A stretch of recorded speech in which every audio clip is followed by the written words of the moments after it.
కీర్తన సంఖ్య 91. ఈ కీర్తనలో 16 వచనాలు ఉన్నాయి. ఈ కీర్తన రచయిత మోషే అని కొందరు, కాదని మరికొందరి అభిప్రాయం.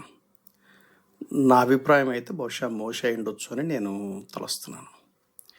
ఈ కీర్తన 3 భాగాలుగా చేయడం జరిగింది. మొదటి భాగం మొదటి 2 వచనాలు. మహోన్నతుని చాటున నివసించువాడే, సర్వశక్తుని నీడను విశ్రమించువాడు, ఆయనే నాకు ఆశ్రయము, నా కోట, నేను నమ్ముకును నా దేవుడని నేను యెహోవాను గూర్చి చెప్పుచున్నాను. ఈ భాగానికి పెట్టిన పేరు దేవుని సన్నిధిలో జీవించే వారి విశ్వాస ప్రమాణము, లేదా మహోన్నతుని చాటున నివసించు వాని విశ్వాస ప్రమాణము. ఇక్కడ సర్వశక్తుని నీడను విశ్రమించువాడు అంటే ఆ మూల భాషలో కనుక మనం జాగ్రత్తగా చూస్తే అతి పరిశుద్ధ సన్నిధిలో ఉన్నటువంటి నిబంధన మందసము పైన ఉన్నటువంటి ఆ కవర్ లిడ్ ఏదైతే ఉందో ఇరువైపున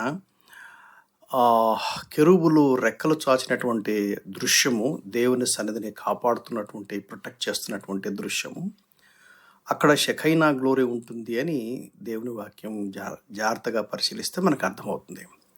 సో కీర్తనకారుడు దాన్ని సూచిస్తున్నాడు. అంటే దేవుని యొక్క సన్నిధిలో, అతి పరిశుద్ధమైన దేవుని సన్నిధిలో నివసించువాడు అని తాత్పర్యం అన్నమాట.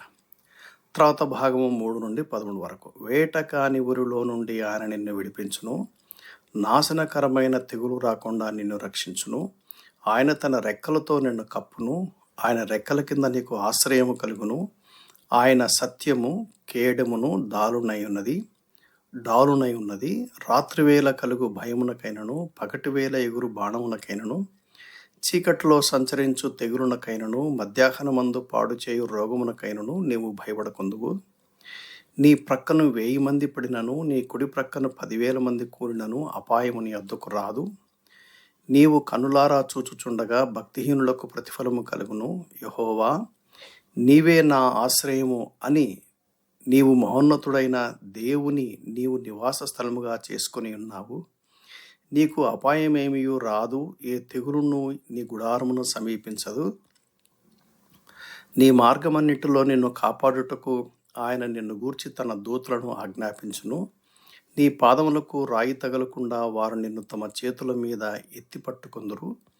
నీవు సింహములను, నాగుబాములను త్రొక్కెదవు, కొదమ సింహములను, భుజంగములను అణగద్రొక్కెదవు.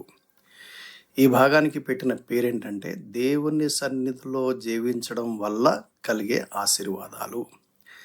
ఈ భాగం చాలా అద్భుతంగా ఉంటుంది. కీర్తనకారుడు ఏం చెప్తున్నా అంటే, దేవుడు నీకు ఎటువంటి ప్రొటెక్షన్ ఇస్తాడు, ఏ విధంగా దేవుడు నిన్ను కాపాడతాడు, ఏ విధంగా దేవుని సంరక్షణ ఉంటుంది అనే విషయాన్ని గురించి మాట్లాడతాడు. అంటే ఆపదలు రానియకుండా చేయడు అని ఉండదు. ఆపదలు వస్తాయి, ఇబ్బందులు వస్తాయి, కన్నీళ్ళు ఉంటుంది, నొప్పి ఉంటుంది, బాధ ఉంటుంది. అయితే వాటన్నిటిలో కూడా దేవుడు ఎలా కాపాడతాడు, ఎలా సంరక్షిస్తాడు అనే విషయాన్ని ఇక్కడ మనం స్పష్టంగా చూడగలం. ఇక్కడ కీలకమైనటువంటి వివరణ ఏంటంటే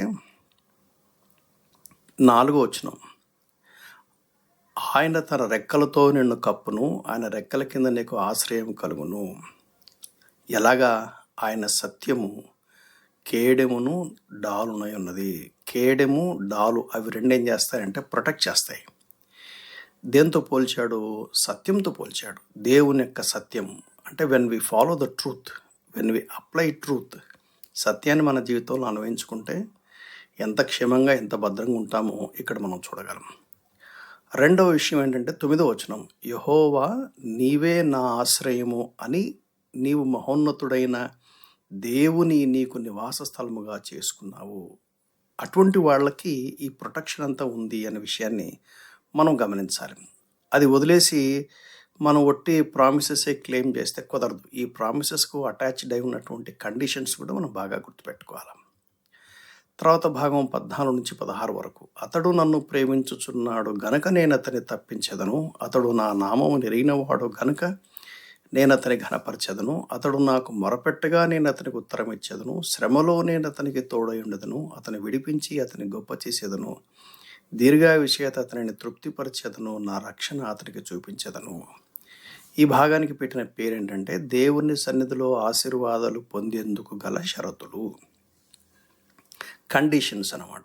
ఏమిట కండిషన్స్? అతడు నన్ను ప్రేమించుచున్నాడు. ప్రేమించడానికి కారణం ఏంటి? అతడు నా నామమును ఎరిగినవాడు. దేవుణ్ణి ఎరిగినప్పుడు దేవుణ్ణి ప్రేమించకుండా ఉండలేం. మూడోది ఏం చేస్తాడు? 15వ వచనం, నాకు మొరపెట్టగా. ఏమిటి షరతులు అంటే ఆ జీవముల దేవుని ఎరగాలి, ఆ జీవముల దేవుని ప్రేమించాలి, ఆ జీవముల దేవుని మొరపెట్టాలి. అప్పుడు వచ్చే బ్లెస్సింగ్స్ ఏంటి? దేవుడు ఘనపరుస్తాడట. 14వ వచనం, ఘనపరుస్తాడు, నేను అతన్ని తప్పించదును, నేను అతనికి ఉత్తరం ఇచ్చేదను. 15వ వచనం, శ్రమలో నేను అతనికి తోడై ఉండదును, అతన్ని విడిపించి గొప్ప చేసేదను. అంటే in the midst of suffering we will enjoy the presence of the Lord. అది చాలా కీలకమైంది. 16వ వచనం, దీర్ఘాయుష్ చేత అతనిని తృప్తిపరచెదను, నా రక్షణ అతనికి చూపించదను. చాలా అద్భుతమైనటువంటి కీర్తన. ఈ కీర్తనకు పెట్టినటువంటి పేరు ఏంటంటే దేవుని సన్నిధిలో జీవించడం వల్ల కలిగే విశేషాధిక్యతలు, విశేషమైనటువంటి ఆధిక్యతలు. దేవుడు నిన్ను ఆశీర్వదించి నిన్ను కాపాడను గాక. ప్రభువైన యేసుక్రీస్తు నీకు తన సన్నిధిని ప్రకాశింపజేసి నిన్ను కరుణించును గాక. పరిశుద్ధాత్మ దేవుడు నీ మీద తన సన్నిధి కాంతి ఉదయింపచేసి నీకు సమాధానం కలుగజేయును గాక. Amen, amen, amen.